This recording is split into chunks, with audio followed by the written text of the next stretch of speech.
Bonjour à tous, c'est une joie d'être ensemble en ce jour pour une nouvelle étude axée sur la foi. Oui, je voudrais aujourd'hui parler de la foi dans la vie du chrétien. Il s'agit là d'un sujet central dans notre relation avec Dieu et dans notre vie chrétienne. On pourrait se poser plusieurs questions au sujet de la foi. Qu'est-ce que la foi? Comment est-ce qu'elle agit dans la vie du chrétien? Comment est-ce qu'elle se développe? Quelle est l'origine de la foi? Nous savons que dans notre marche chrétienne, il y a des moments où notre foi est affaiblie, où notre foi est affectée, et puis il y a des moments où notre foi est forte. Mais quels sont ces éléments qui nous permettent d'affermir notre foi? Quels sont ces éléments qui nous permettent d'avoir une foi forte? Plusieurs textes dans les Saintes Écritures nous emmènent à considérer la foi dans la vie du chrétien. Notamment, la Bible dit que le juste vivra par sa foi, et également que la foi, sans elle, nous ne pouvons pas être agréables à notre Seigneur. Alors nous devons avoir la foi, mais qu'est-ce que la foi? Et c'est cela l'objet de mon partage aujourd'hui. J'aimerais me focaliser particulièrement sur la définition de la foi. J'aimerais me baser sur les Saintes Écritures pour arriver à une définition de la foi. Alors j'aimerais nous dire, dès le début de ce partage, que la foi, c'est croire sans avoir vu. Oui, vous pouvez noter cela. La foi, c'est croire sans avoir vu. Et j'aimerais lire ce texte dans le livre d'Hébreux, au chapitre 11 et au premier verset. Hébreux chapitre 11, verset 1, nous dit « Or la foi est une ferme assurance des choses qu'on espère, une démonstration de celles qu'on ne voit pas. » Or la foi est une ferme assurance des choses qu'on espère, une démonstration de celles qu'on ne voit pas. Nous remarquons, en lisant ce texte, qu'une idée se dégage dans la définition de la foi. C'est bien que la foi, c'est croire en ce que l'on ne voit pas. On nous parle d'une ferme assurance des choses qu'on espère, une démonstration de celles que l'on ne voit pas. Le terme démonstration ici pourrait être remplacé par réalisation, par concrétisation.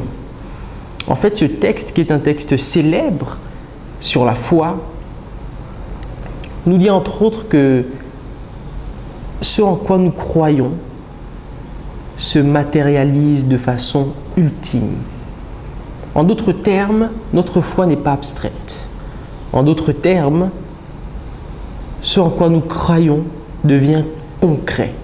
La vie chrétienne, bien aimée, ce n'est pas une fantaisie. La vie chrétienne, ce n'est pas une chimère. La vie chrétienne, ce n'est pas simplement un rêve que nous avons. Mais alors que nous avons des rêves, alors que nous avons des désirs, alors que nous croyons dans les promesses que Dieu nous a faites, de façon ultime, ces promesses deviennent une réalité. Elles se concrétisent.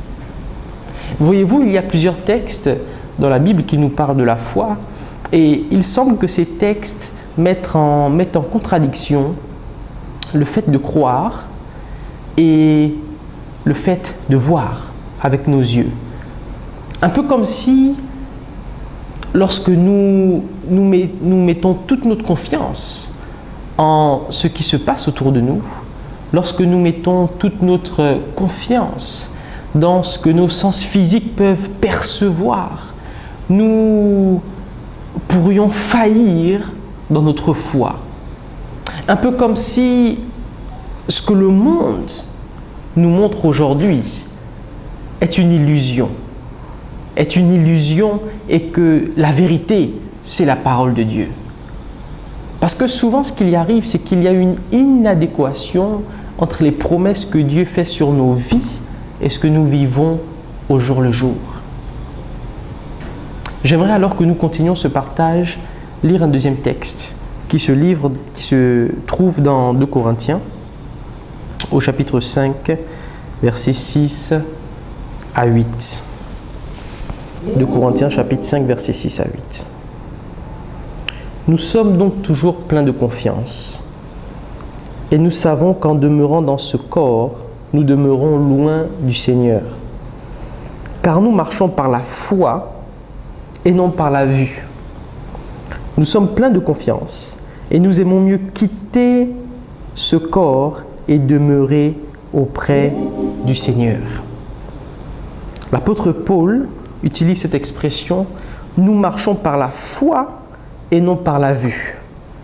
Comme je l'ai dit tout à l'heure, il semble ici que l'apôtre Paul vient mettre en opposition la foi et la vue.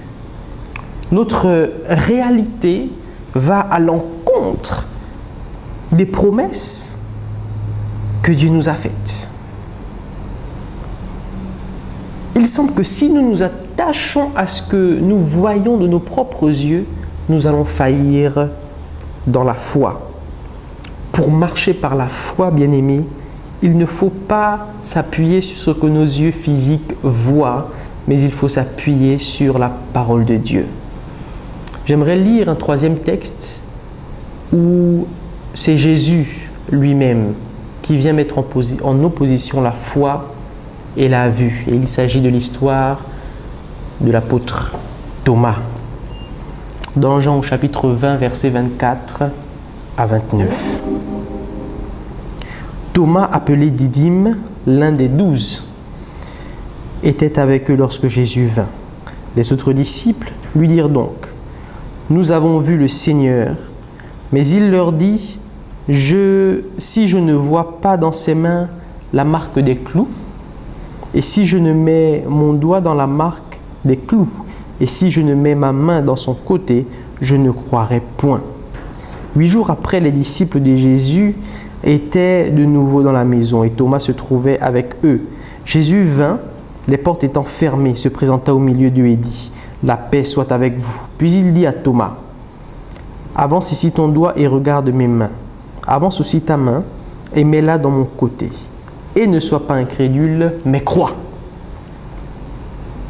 Thomas lui répondit « Mon Seigneur et mon Dieu. » Jésus lui dit « Parce que tu m'as vu, tu as cru. Heureux ceux qui n'ont pas vu et qui ont cru. »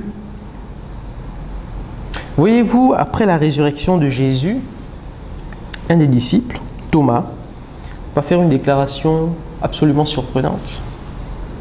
Il va dire ceci: « Si je ne vois dans ses mains la marque des clous, et si je ne mets mon doigt dans la marque des clous, et si je ne mets ma main dans son côté, je ne croirai point. » Autrement dit, si je ne vois pas, je ne croirai pas. Et Jésus va répondre ceci: « Parce que tu m'as vu, tu as cru. Heureux ceux qui n'ont pas vu et qui ont cru. » Ainsi, le Seigneur lui-même nous instruit à croire sans avoir vu. Qu'est-ce que cela veut dire? Ça veut dire que nous devons nous appuyer sur les promesses de Dieu. Voyez-vous, il y a des promesses qui sont claires dans la parole. Il a dit « Par ses meurtrissures, nous avons été guéris. » Parfois, la maladie physique vient nous toucher. Et si nous nous appuyons simplement sur la réalité de notre maladie physique, nous n'allons pas expérimenter le miracle de la guérison. Or, nous devons croire, non pas en la réalité de notre maladie, mais nous devons croire en la promesse qui nous dit que par ces meurtrissures, j'ai été guéri. Dans Jean chapitre 10, verset 10, Jésus dit qu'il est venu apporter la vie à ses brebis et la vie en abondance. il dit également qu'il a pour nous des projets de paix et non de malheur. Pour autant, il y a des fois dans notre vie de tous les jours, nous avons des difficultés. Et nous pouvons être amenés à nous poser la question de savoir où est ce plan de bonheur que Dieu a prévu pour moi. Quand je traverse toutes les difficultés que je suis en train de traverser, comment est-ce que le plan de bonheur, comment est-ce que la vie abondante de Dieu se manifeste dans ma vie? La bonne nouvelle que j'ai pour nous aujourd'hui, c'est que quelles que soient les circonstances par lesquelles tu es en train de traverser, c'est la parole de Dieu, la vérité. Marche par la foi, crois, même si tu n'as pas encore vu. Parce que de façon ultime, alors que tu crois, tu rentres dans un processus à travers lequel les promesses de Dieu vont se réaliser dans ta vie. La foi, bien aimé, c'est croire sans avoir vu. Qu'est-ce que la foi? La foi, c'est également voir avec les yeux du cœur. La foi, c'est voir avec les yeux du cœur. En effet, nous ne pourrions décemment étudier la question, la définition de la foi, sans pour autant regarder la vie de celui qui est considéré comme étant le père de la foi, c'est-à-dire Abraham. J'aimerais donc lire ce texte dans le livre d'Hébreux, au chapitre 11, des versets 8 à 13. On nous dit ceci: c'est par la foi qu'Abraham, lors de sa vocation obéie, est parti pour un lieu qu'il devait recevoir en héritage, et qu'il partit sans savoir où il allait. C'est par la foi qu'il vint s'établir dans la terre promise, comme dans une terre étrangère, habitant sous des tentes, ainsi qu'Isaac et Jacob, les co-héritiers de la même promesse. Verset 10. Car il attendait la cité qui a des solides fondements, celle dont Dieu est l'architecte et le constructeur. C'est par la foi que Sarah elle-même, malgré son âge avancé, fut rendue capable d'avoir une postérité, parce qu'elle crut à la fidélité de celui qui avait fait la promesse. Verset 12, c'est par la foi. C'est pourquoi d'un seul homme, déjà usé de corps, en acquit une postérité nombreuse, comme les étoiles du ciel, comme le sable qui est sur le bord de la mer, et qu'on ne peut compter. Verset 13, c'est par la foi qu'ils sont tous morts, sans avoir obtenu les choses promises. Mais ils les ont vus et salués de loin, reconnaissant qu'ils étaient étrangers et voyageurs sur la terre. Alors dans ce texte, on nous dit c'est dans la foi qu'ils sont tous morts. Il s'agit donc d'Abraham, Sarah, Jacob, Isaac, les co-héritiers de la promesse. Ils sont tous morts sans avoir obtenu les choses promises. Et ensuite, la deuxième partie du verset 13 dit ceci: mais ils les ont vus et salués de loin. Alors cette déclaration m'a absolument intrigué.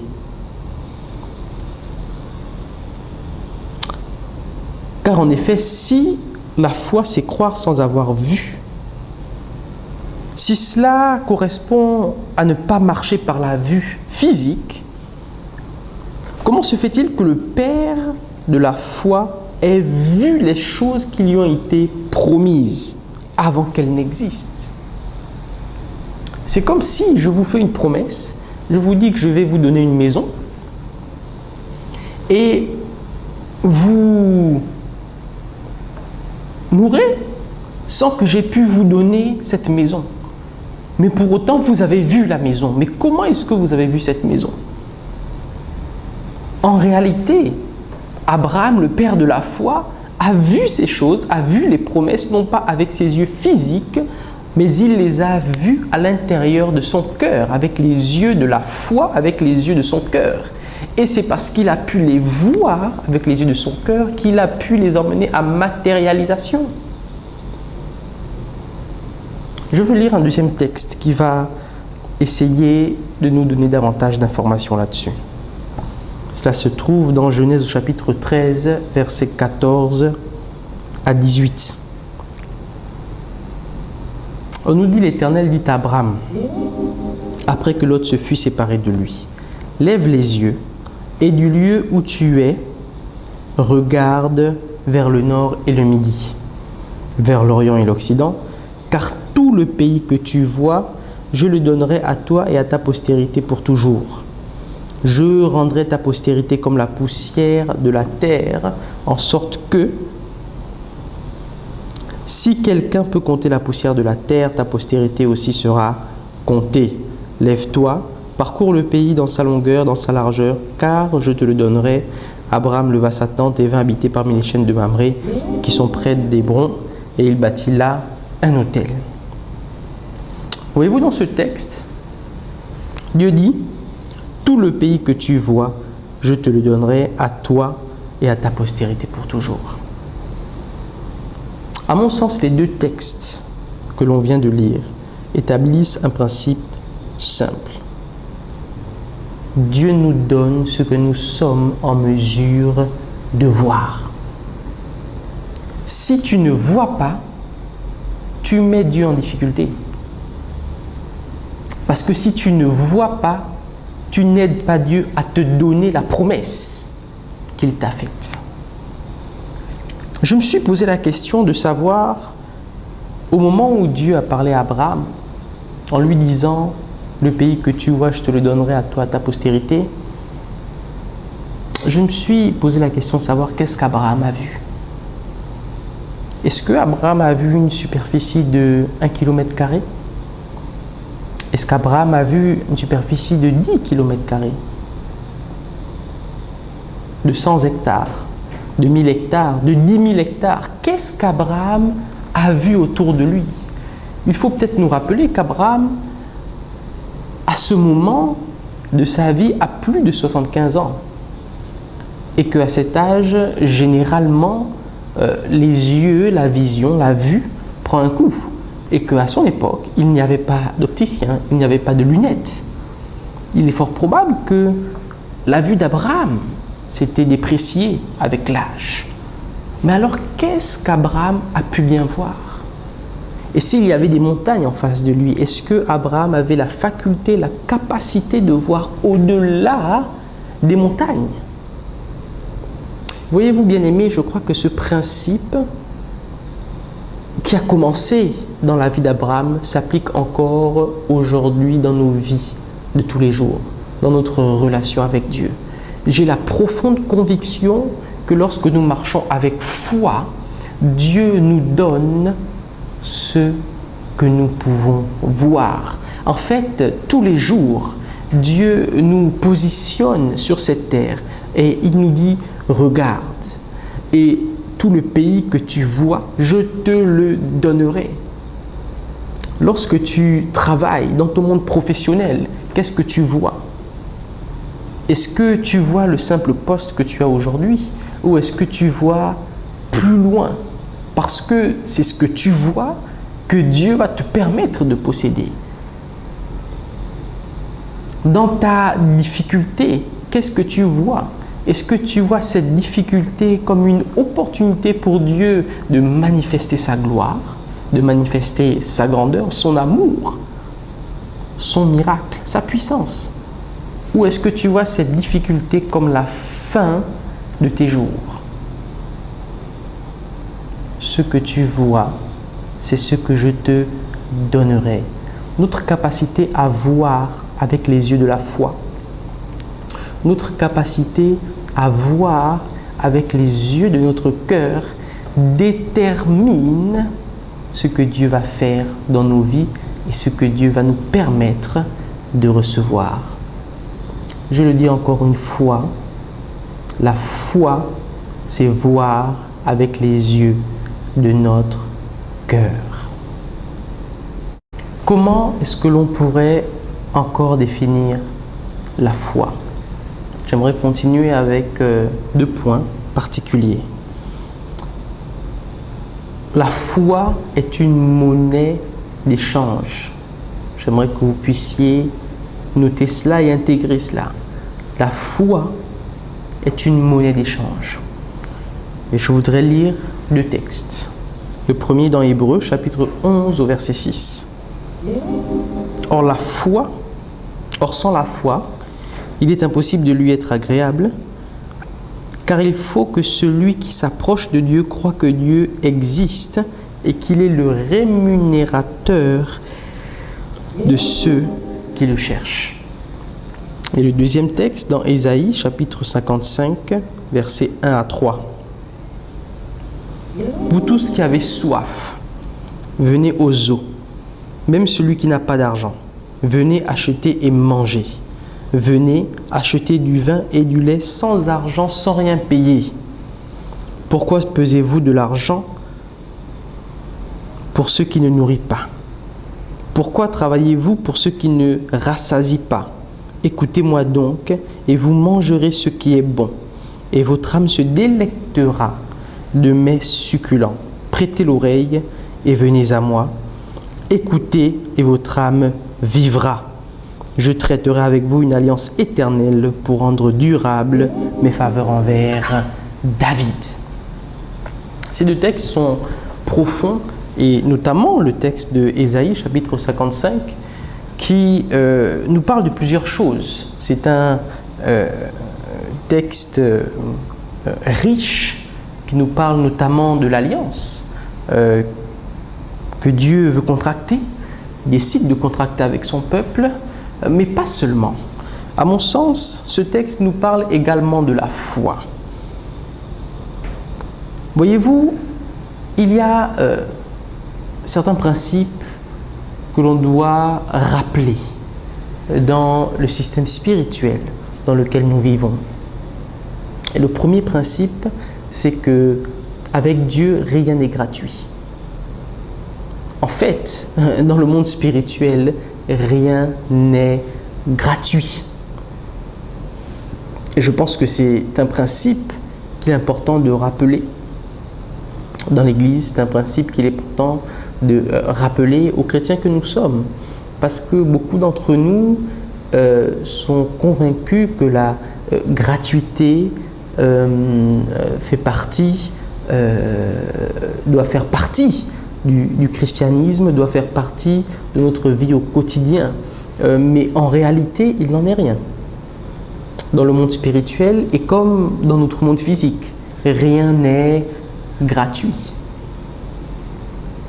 Il est vrai que le salut est gratuit pour le chrétien, mais il n'est pas gratuit parce qu'il n'a rien coûté, mais il est gratuit parce que quelqu'un a payé le prix pour nous. Dans tout ce que nous faisons dans la vie, nous devons payer un prix. En dehors du salut, lorsqu'il s'agit de recevoir les dons spirituels par exemple, il est vrai, nous les recevons gratuitement, nous ne pouvons pas payer de l'argent physique pour recevoir les dons spirituels, mais pour opérer dans les dons spirituels, nous devons payer un prix de consécration, un prix de prière, un prix de connexion avec l'Esprit Saint, de sensibilité. Nous devons payer le prix pour pouvoir vivre dans des dimensions profondes avec Dieu. Si ce que nous payons, ce n'est pas avec de l'argent physique, mais nous devons néanmoins payer. Payer de notre vie, payer de notre consécration. Le deuxième principe, c'est que l'une des façons de payer dans le monde spirituel, l'une des monnaies d'échange que Dieu nous a données dans le monde spirituel, c'est la foi. C'est avec la foi que dans le monde spirituel, nous pouvons acheter et vendre. C'est à travers la foi que nous pouvons recevoir de Dieu l'exaucement de nos prières.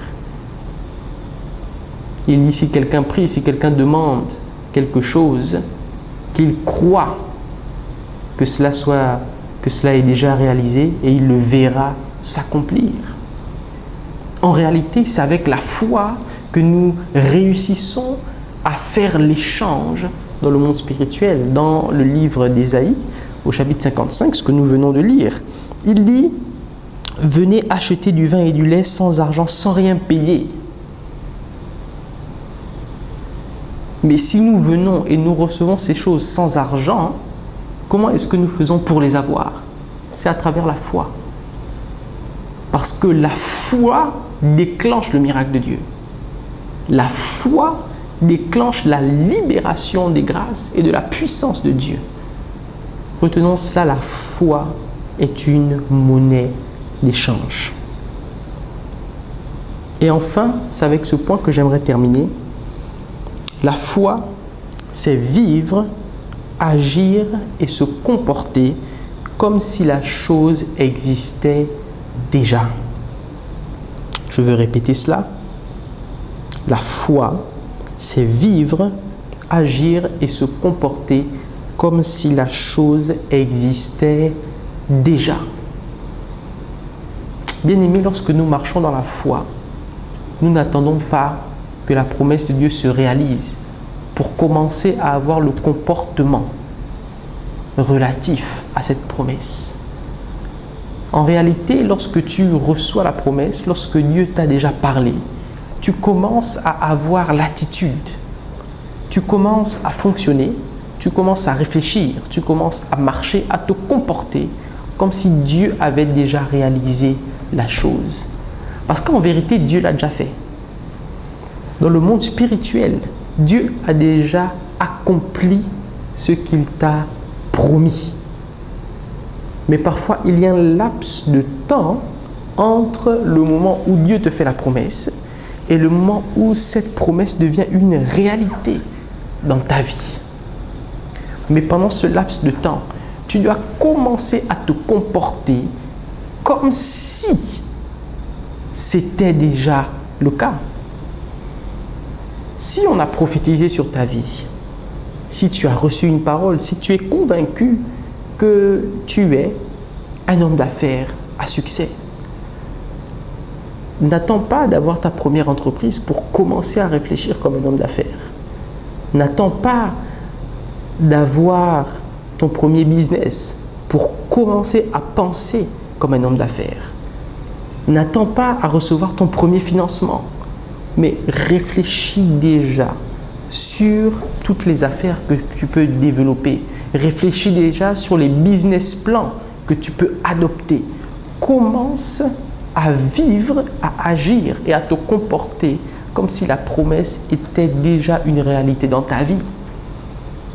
Si on a prophétisé que tu serais pasteur, n'attends pas ton ordination avant de pouvoir commencer à lire ta Bible de façon régulière, avant de pouvoir commencer à préparer des messages pour les prêcher. Non, à partir du moment où tu as la promesse, tu commences à te comporter comme si la chose existait déjà. Et alors que tu te comportes de la sorte, tu appelles à l'existence les choses qui n'existent pas comme si elles étaient. C'est cela le principe. La foi, c'est vivre, agir et se comporter comme si la chose existait déjà. Alors pour conclure sur ce partage, sur la définition de la foi, j'aimerais donc nous rappeler ces choses élémentaires. La foi, c'est croire sans avoir vu. La foi, c'est voir avec les yeux de notre cœur. La foi, c'est une monnaie d'échange. Et enfin, la foi, c'est vivre, agir et se comporter comme si la chose existait déjà. Que Dieu vous bénisse.